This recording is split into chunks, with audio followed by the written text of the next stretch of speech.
पावन चरणों को नमन करते हुए आप सभी को 5 दिवसीय दीप महोत्सव दीपावली की बहुत बहुत बधाई। जो आप सब अपने घरों में रहकर संपूर्ण परिवार के साथ में एक हिंदू धर्म को जागृत करने के लिए और अपने बच्चों को परिवार को संस्कारित करने के लिए भगवान राम दीपावली के पावन अवसर पर जब अवधपुरी में प्रवेश करते हैं और संपूर्ण अवधपुरी को दीप मालिका से प्रकाशित किया जाता है, ऐसे ही पावन दीप महोत्सव की आप सभी को बधाई देते हुए 5 दिवसीय माता महालक्ष्मी का पूजन स्मरण शिव महापुराण के माध्यम से, स्कंद पुराण के माध्यम से, विष्णु पुराण के माध्यम से, देवी भागवत के माध्यम से अपन सब श्रवण करने के लिए अपने अपने घरों में विराजमान हैं। आस्था चैनल के माध्यम से, फेसबुक यूट्यूब के माध्यम से संपूर्ण विश्व में आज 2 नवंबर को दिन मंगलवार धनतेरस का पावन अवसर, जिस दिन धनवंतरी की पूजन हम सब अपने घरों में रहकर कर रहे हैं। आपको पहले भी कथा में कहा, आज फिर कहने का मौका मिला है। स्वयं भगवान नारायण, भगवान विष्णु जो माता लक्ष्मी से स्नेह करते हैं, प्रेम रखते हैं, पर माता लक्ष्मी की माता ख्याति देवी जो भगवान शिव की परम उपासक है, भगवान शंकर की परम उपासक, शिव के स्मरण के बिना माता ख्याति एक क्षण नहीं रह पाती। हर पल, हर घड़ी, हर क्षण पंचाक्षर मंत्र का जाप करना, नमः शिवाय बोलना और भगवान शिव की आराधना में लगे रहना, भगवान शिव की आराधना में डूबे रहना। एक बार माता ख्याति के मन में यह भाव प्रकट हो गया कि मैं अगर लक्ष्मी का विवाह करूं तो देव अधिदेव महादेव के साथ करूं, भगवान शंकर के साथ ब्याया जाए, भगवान शंकर के साथ में दिया जाए। तब एक दिन माता ख्याति संपूर्ण पूजन का साहित्य लेकर, पूजन की सामग्री लेकर माता ख्याति पहुंच गई बाबा देव अधिदेव महादेव के शिवालय में। और भगवान शंकर के शिवालय में जाकर माता ख्याति ने भगवान शंकर की आराधना करी, पूजन करी। आज देव अधिदेव महादेव को रिझाने के लिए माता ख्याति बैठ गई। आज धनवंतरी के दिन, धनतेरस के दिन आपसे भी निवेदन है, अगर हम किसी लक्ष्य को पाना चाहते हैं, हम किसी लक्ष्य तक पहुंचना चाहते हैं, तो उस लक्ष्य तक पहुंचने के लिए ये नहीं कि हम थोड़ी देर के लिए बैठे, मंत्र जाप करा, स्मरण करा, या थोड़ा सा हमने इंटरव्यू दे दिया, थोड़ी परीक्षा दे दी और सोचा कि हम अच्छे नंबर से पास हो जाएं या उत्तीर्ण हो जाएं या हमारा जॉब लग जाए। उसके लिए संपूर्ण तरह से, हर तरह से हमें अपना कर्म करना ही पड़ेगा। अगर आज माता ख्याति लक्ष्मी जी को भगवान शिव को देना चाहती हैं, तो माता ख्याति आज साधना करने के लिए, शिव को रिझाने के लिए संपूर्ण पूजन साहित्य लेकर बैठ गई हैं, भगवान शंकर को रिझाने के लिए। पर देव अधिदेव महादेव तो महादेव हैं महाराज, वो भी इतनी जल्दी कहां रिझने वाले। फिर भी संपूर्ण देवताओं में, 33 कोटि देवताओं में सबसे शीघ्र अतिशीघ्र, सबसे जल्दी राजी होने वाले अगर कोई हैं तो वो देव अधिदेव महादेव हैं, सबसे जल्दी राजी। इसलिए पहले भी कहा है, भोलेनाथ से निराला यहाँ कोई नहीं, भोलेनाथ से निराला यहाँ कोई नहीं, शंभुनाथ से निराला यहाँ कोई नहीं। शंभुनाथ से निराला यहाँ कोई नहीं। कोई नहीं रे यहाँ कोई नहीं, कोई नहीं रे यहाँ कोई नहीं। ओ कोई नहीं रे यहाँ कोई नहीं, कोई नहीं रे यहाँ कोई नहीं। भोले बाबा से निराला यहाँ कोई नहीं, भोले बाबा से निराला यहाँ कोई नहीं। शंभुनाथ से निराला यहाँ कोई नहीं, शंभुनाथ से निराला यहाँ कोई नहीं। जय हो।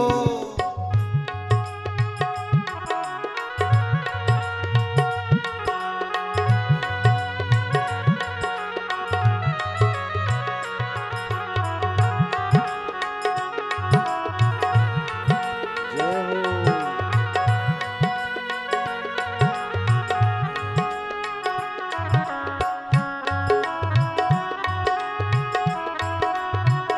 बड़े आनंद में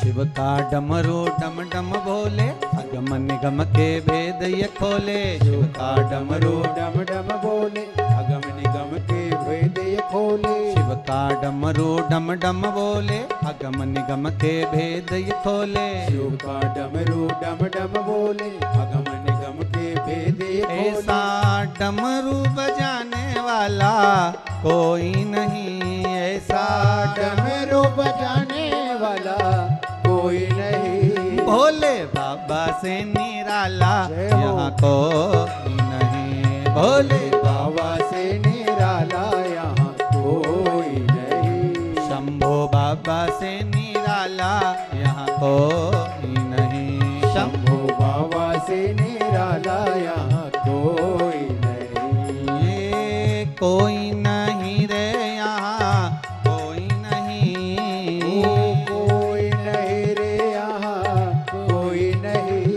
ओ कोई नहीं रे यहाँ कोई नहीं, कोई नहीं रे यहाँ कोई नहीं। भोलेनाथ से निराला यहाँ कोई नहीं, भोलेनाथ से निराला यहाँ कोई नहीं।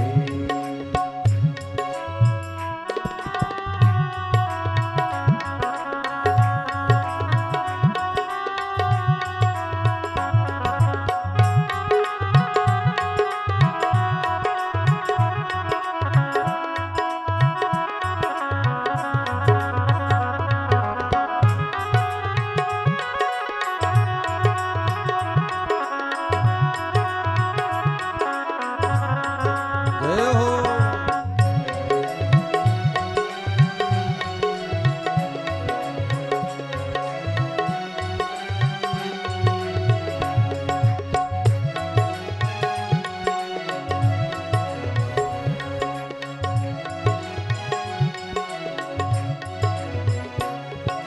काया जब जब करमट बदले, पाप चमकते अगले पिछले। आया जब जब करवट बदले, आप चमकते अगले पिछले। काया जब जब करमट बदले, पाप चमकते अगले पिछले।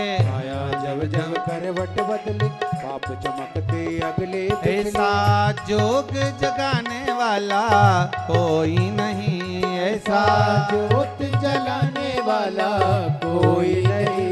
ऐसा जोग जगाने वाला कोई नहीं, ऐसा ज्योत जगाने वाला कोई नहीं। भोलेनाथ से निराला यहाँ कोई नहीं। जय भोलेनाथ से निराला यहाँ कोई नहीं। शंभुनाथ से निराला यहाँ कोई नहीं। शंभुनाथ से निराला यहाँ कोई नहीं। ओ कोई नहीं रे यहाँ कोई नहीं, ओ कोई नहीं रे वहाँ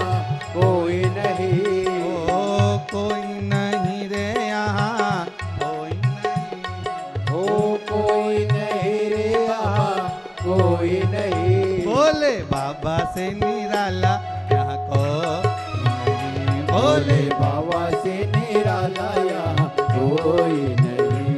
शंभो बाबा से निराला यहाँ कोई नहीं। शंभो बाबा से निराला यहाँ कोई नहीं। ओ घड़दानी से निराला यहाँ कोई नहीं। ओ घड़दानी से निराला यहाँ कोई नहीं। हर हर महादेव। भगवान शिव के चरणों में बैठकर माता ख्याति भगवान शंकर की आराधना कर रही। बाबा आज प्रकट हो गए, मांगो क्या चाहिए आपको। माता ख्याति ने कहा बस निवेदन केवल इतना सा है कि अपनी बेटी लक्ष्मी का विवाह मैं आपके साथ में करना चाहती हूं।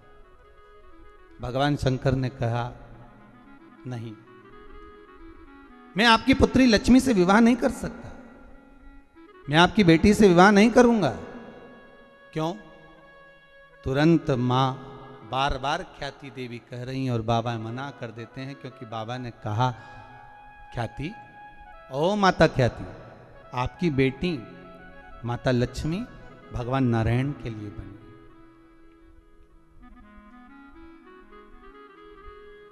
लक्ष्मी और दरिद्रता देवी महाराज, ये दो अलग हैं, दोनों बहनें हैं। लक्ष्मी भगवान विष्णु के साथ में बिहार रही हैं, दरिद्रता दुसाह मुनि के साथ में बिहार रही हैं। शायद इसीलिए हमारे हिंदू धर्म के अंतर्गत माता लक्ष्मी का जहाँ पूजन होता है, माता लक्ष्मी की जहाँ आराधना होती है, वहाँ से दरिद्रता को बाहर निकाल दिया जाता है।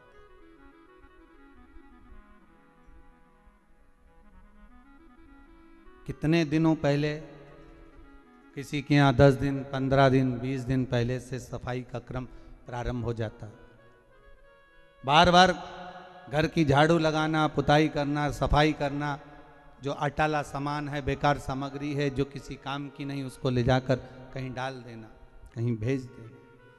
घर को सुरक्षित साफ, क्योंकि लक्ष्मी उसी घर में प्रवेश करती है जहां पर निर्मलता होती है। दरिद्रता वहीं प्रवेश करती है जहां आलस हो, बहुत सारा कबाड़ा जिसके यहाँ पड़ा हुआ हो, बहुत सारा फैलारा जहाँ पड़ा हुआ हो, झूठे बर्तन जहाँ पड़े हुए हों, झूठी सामग्री जहाँ पड़ी हुई हो, वहाँ पर दरिद्रता का प्रवेश हो जाता, वहाँ दरिद्रता प्रवेश कर जाती।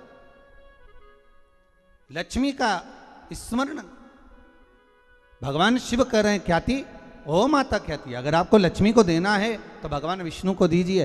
पर भगवान विष्णु को लक्ष्मी मिले, भगवान नारायण ने कहा मैं विवाह करने को तैयार हूं, लक्ष्मी से विवाह करूं, पर बात केवल इतनी सी है कि लक्ष्मी मेरे चरणों में रहे। आप सबसे एक निवेदन करूं, इस धनतेरस के माध्यम से जितने भी भारत भूमि के आप आस्था चैनल पर पूरे विश्व में जो कथा श्रवण कर रहे हैं, धनवंतरी पूजन की, धनतेरस पूजन की, शिव द्वारा लक्ष्मी जी को मार्ग बताना और धनतेरस के दिन प्रत्येक जीव के घर में माता लक्ष्मी का पूजन होना, प्रवेश करना। महाराज, भगवान शिव स्वयं भगवान नारायण से कहते हैं कि आप लक्ष्मी को अपने चरणों में रखो। भगवान कहते हैं मैं रखने को तैयार हूं, पर लक्ष्मी मेरे चरणों में रहे, जहां मैं हूं वहां लक्ष्मी। महाराज, आप सबसे निवेदन है, घर में जितनी निर्मलता रखोगे, स्वच्छता रखोगे, जितना घर को साफ रखोगे, उतनी ही लक्ष्मी आपके यहाँ प्रवेश करेगी। पर केवल घर की सफाई से काम नहीं चलेगा। शिव महापुराण की कथा कहती है घर की सफाई के साथ में मन की भी सफाई होना चाहिए। काम, लोभ, आसक्ति, वासना, तृष्णा, ये सब हमारे भीतर भरा हो और हम सोचें कि भगवान हमारे घर में प्रवेश कर जाए तो कैसे प्रवेश करेगा। वो कहते हैं ना, हमने आंगन नहीं बुआरा कैसे आएंगे हरि। अब तक गंदा पड़ा है द्वारा, कैसे आएंगे हरि, कैसे आएंगे हरि, कैसे आएंगे हरि। अब तक गंदा पड़ा है द्वारा, कैसे आएंगे हरि। हम केवल घर की सफाई ना करें, हमारे भीतर जो अहंकार समाया हुआ है, हमारे भीतर जो काम समाया हुआ है, हमारे भीतर जो आसक्ति भरी हुई है, हमारे भीतर जो लोभ भरा हुआ है, तृष्णा भरी हुई है, वो हम उसको निकाल दें। धनतेरस की पूजन का सबसे बड़ा महत्व यही है। अगर हमारे पास में जो है, हमारे को जो भगवान भोलेनाथ ने दिया है, हमको जो नारायण ने दिया है, उसी के अनुसार हम भगवान की सेवा करें। धनतेरस ये नहीं कहती कि आपके पास में कुछ नहीं है तो आप कर्जा कर कर चांदी के बर्तन खरीद के लाओ। धनतेरस ये नहीं कहती कि आपके पास में कुछ नहीं है तो कर्जा कर कर आप सोने की अंगूठी बनवा कर लाओ। धनतेरस ये नहीं कहती कि आपके पास में कुछ नहीं है तो कुछ घर का ही सामान बेचकर हम दूसरी सामग्री लेकर जाए। नहीं नहीं नहीं, धनतेरस कभी नहीं कहती। माता लक्ष्मी की कथा, धनवंतरी की कथा नहीं कहती कि आप कर्जा लेकर अपने घर में फ्रिज लाएं, वॉशिंग मशीन लाएं, या सामान लाएं, या कपड़े लाएं, या वस्त्र लाएं, या आभूषण लाएं। कई लोगों ने धनतेरस के महत्व को बिगाड़ दिया कि हमको धनतेरस के दिन सामान लेकर आना है, चांदी का बर्तन लेकर आना है, ये सामान लेकर आना है, वो सामान लेकर आना। लाओ, मना नहीं है। धनतेरस का दिन ही है, धनवंतरी का दिवस ही है, क्योंकि धनवंतरी देव जब मंथन के समय पर प्रकट हुए थे, महाराज शरद पूर्णिमा के दिन जब मंथन हुआ था तो उसमें चंद्र प्रकट हुए थे। मंथन का क्रम प्रारंभ हुआ, कार्तिक की द्वादशी के दिन जो मंथन हुआ उसमें कामधेनु गाय प्रकट हुई, और मंथन प्रकट हुआ। त्रयोदशी आई, धनवंतरी देव प्रकट हो गए, जिनके एक हाथ में शंख है, दूसरे हाथ में चक्र है, तीसरे हाथ में सुंदर औषधि है, और चौथे हाथ में सुंदर अमृत का कलश है उनके। स्वयं धनवंतरी देव प्रकट होते। और ये धनवंतरी है कौन? भगवान विष्णु का ही एक अंश।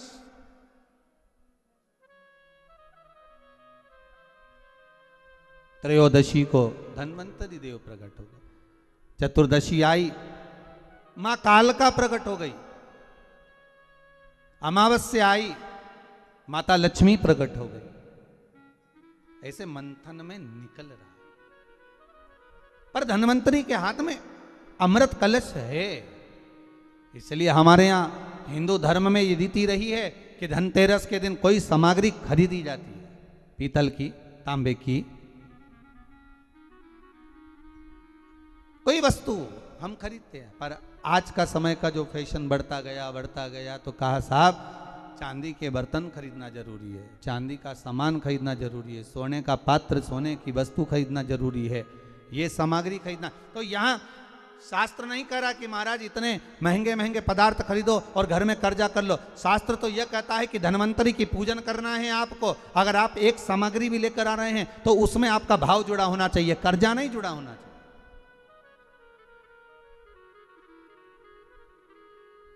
मेरा निवेदन रहेगा घर के बच्चों से भी, घर की माताओं से भी, घर की बहुओं से भी, घर की बेटियों से भी, आपके पिता, आपके घर के बुजुर्ग, आपके घर के बड़े, जिनकी जितनी सामर्थ्यता है और सामर्थ्यता के अनुसार अगर वो आपके यहाँ पर एक तांबे की एक प्लेट भी लाकर दे रहे हैं, तांबे का एक पात्र भी लाकर दे रहे हैं, एक छोटा सा वस्तु भी लाकर दे रहे हैं, तो आप समझना कि धनवंतरी देवता की कृपा हुई है और हमारे घर में आज ये वस्तु प्राप्त हुई, हमारे घर में आज ये वस्तु आई है। उसी को आप स्वर्ण की मान ले, उसी को आप चांदी की मान ले और उसी का पूजन कर ले।